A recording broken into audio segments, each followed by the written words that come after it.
au niveau de la CEDEAO, s'assurer de la qualité du processus électoral, savoir s'il y a des difficultés et si la CEDEAO peut apporter une assistance pour que les élections, comme c'est prévu par le protocole additionnel, soient réellement transparentes, libres et pacifiques.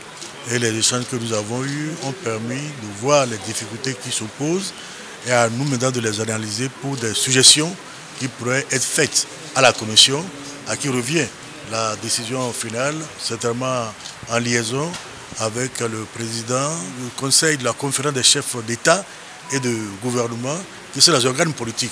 Nous sommes là en tant qu'experts, en tant que techniciens, et c'est pour cela que le débat était d'abord un débat technique, avant d'être un débat politique, puisque vous ne pouvez pas rencontrer les acteurs politiques sans que la dimension politique soit prise en compte.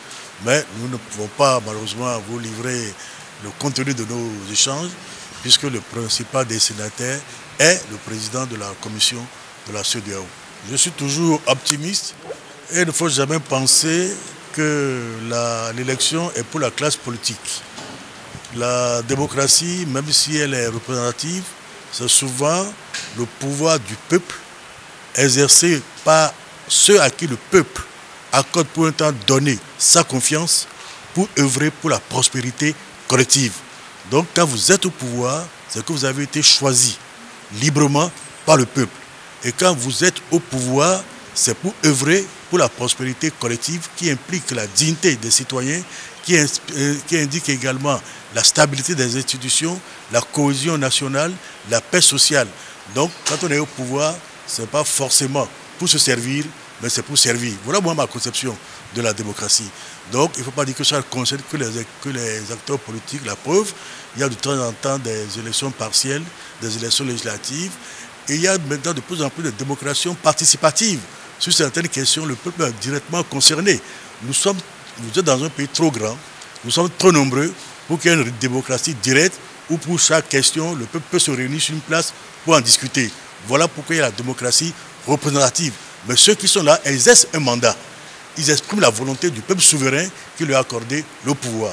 Voilà, donc ce n'est pas pour les acteurs politiques, c'est aussi pour les citoyens qui sont concernés. Mais nous avons eu la joie ce matin de rencontrer la délégation de la CEDEAO.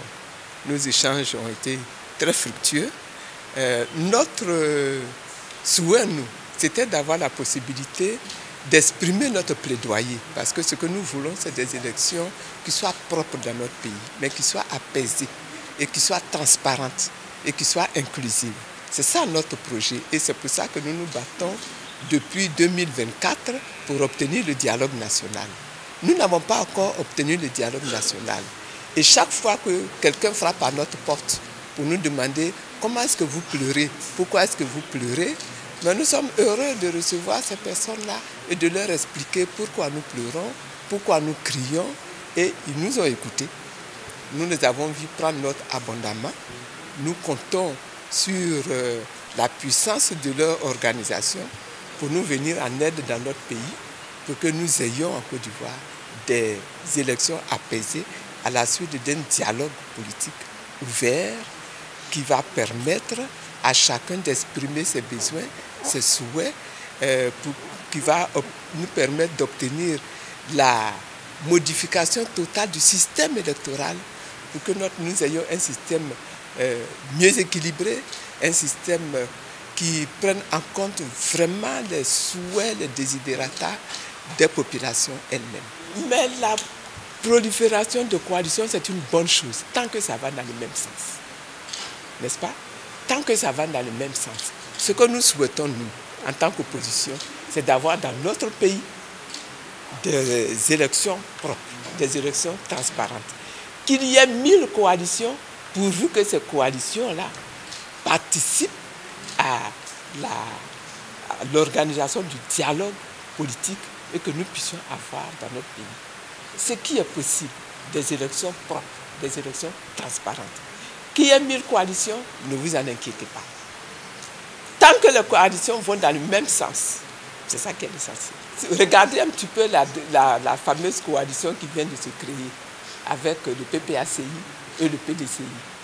regardez un petit peu ce qu'ils demandent. Ça va exactement dans le même sens. C'est pour ça que j'avais dit déjà, regardez faire, vous allez voir qu'au bout, l'opposition, elle va se retrouver, elle va parler de la même chose.